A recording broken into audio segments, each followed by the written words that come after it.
ओम शांति। 16 अप्रैल। आज बाबा एक विशेष चीज पर हमें शिक्षा दे रहे हैं, प्रेरणा दे रहे हैं कि तुम अगर योग युक्त रहोगे, बाप को भी याद करोगे और अपनी राजाई को भी और अपने घर को भी, तो तुम बहुत रमणीक बन जाओगे। जैसे बाप रमणीक है, देवता रमणीक हैं, तुम भी यहाँ रमणीक बन जाओगे, क्योंकि तुम ही तो मनुष्य देवता बन रहे हो। रमणीकता का यहाँ अर्थ है बहुत हर्षित चित्त वाले, जिनके व्यवहार में भी चीयरफुलनेस हो, जो ह्यूमरस वाले भी हों, यानी वो रमणीक, खुशी खुशी व्यवहार करने वाले, सीरियस कंजूस जैसे नहीं रहने वाले। बहुत सीरियस व्यक्ति भी तो अच्छा नहीं लगता है। तो योग से अंतर्मुखता भी आ जाती है, लेकिन जब हम कर्म क्षेत्र में आते हैं तो रमणीकता भी बहुत आ जाती है। तो बाबा पूछ रहे हैं, इन देवी देवताओं में, राधे कृष्ण में, लक्ष्मी नारायण में ये रमणीकता कैसे आई है? तो इसका उत्तर दो हैं, एक योग बल के कारण, दूसरा पवित्रता के कारण। इससे इन देवी देवताओं के शरीर भी पवित्र हुए और आत्मा भी। तो पवित्र शरीर और पवित्र आत्मा सबको कशिश करते हैं, यानी आकर्षित करते हैं। तुम भी जितने जितने योग बल में रहोगे, पवित्र आत्मा बनते जाओगे, तुम्हारी कशिश होती जाएगी। तुम दूसरों को ज्ञान भी देते हो। तो बाबा हमेशा कहते हैं तुम्हारी ज्ञान तलवार में योग का जौहर होना चाहिए। वो नहीं होता तो तुम्हारा तीर नहीं लगता, तुम्हें सफलता कम मिलती है।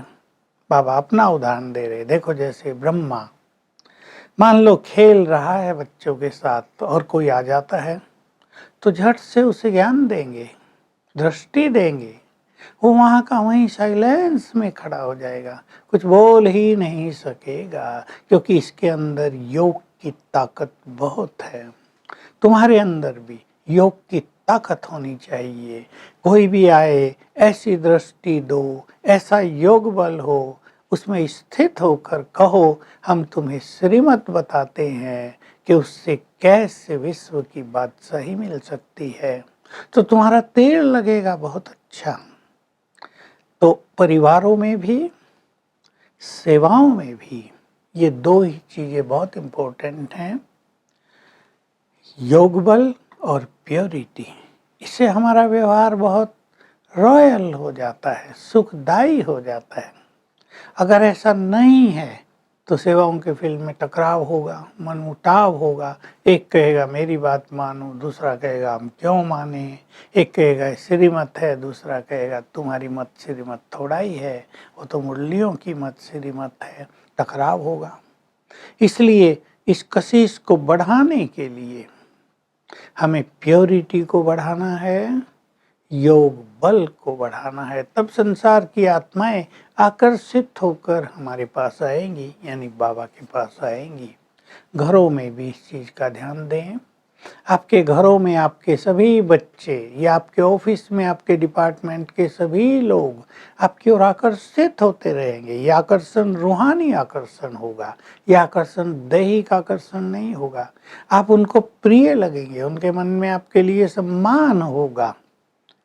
बाकी ध्यान ये रखना है कि सारा संसार हमारी ओर आकर्षित हो, पर हम किसी और की ओर आकर्षित नहीं होंगे। कई बच्चों में बहुत उमंग रहता है कि बाप का बनकर हमने पूरा वर्षा न लिया तो बनकर क्या किया। तुम सभी बच्चों में ये उमंग रहना चाहिए।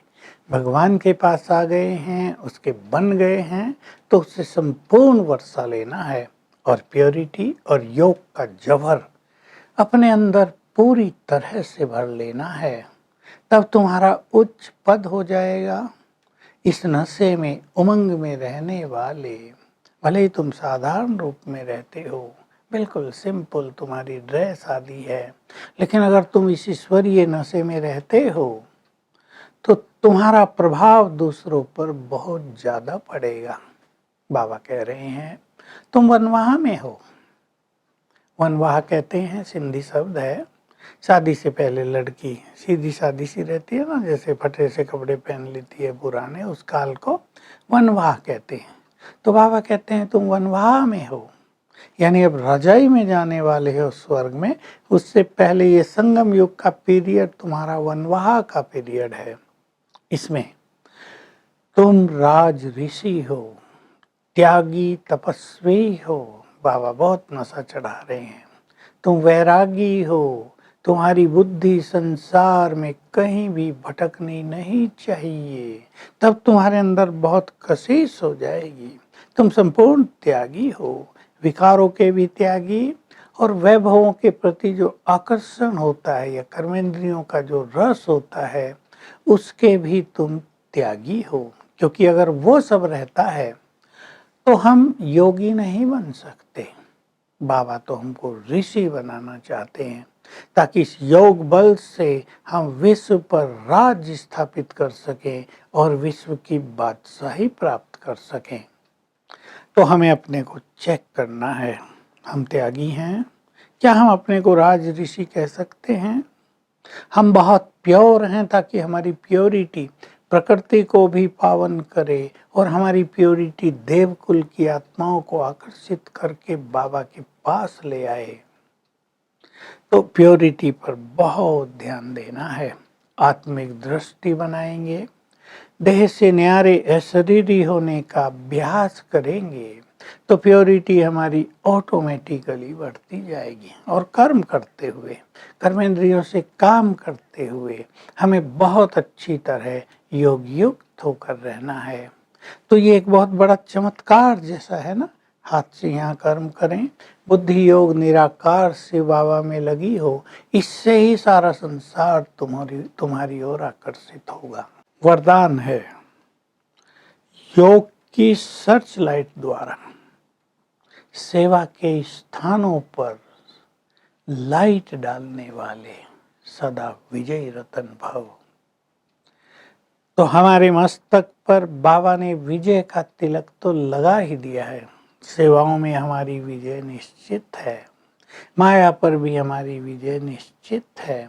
लेकिन जहाँ सेवा करने जाते हैं योग युक्त होकर, वहाँ वाइब्रेशंस फैलाएं, इसको सर्च लाइट कहते हैं, तो अनेक आत्माएं आकर्षित होकर वहाँ आ जाएंगी, सहज सफलता होगी, लगेगा हम सफलता मूर्त और विजय रतन है। स्लोगन बहुत ही विचारणीय है, जो सेवा स्वयं को या दूसरों को डिस्टर्ब करे वो सेवा नहीं, बोझ है, उससे हमारा पाप का खाता ही बढ़ेगा। तो आज हम सारा दिन अपने अंदर प्योरिटी और योग की शक्ति भरेंगे। मैं पवित्रता का फरिश्ता हूँ, मेरे अंग अंग से प्योर वाइब्रेशंस फैल रहे हैं। ये अभ्यास करते हुए बाबा से पवित्र किरणें मुझ पर पड़ रही हैं, ये अनुभूति करेंगे तो दोनों चीजें बढ़ जाएंगी, योग भी और पवित्रता का बल भी। इससे संसार हमारी ओर आकर्षित होगा। ओम शांति।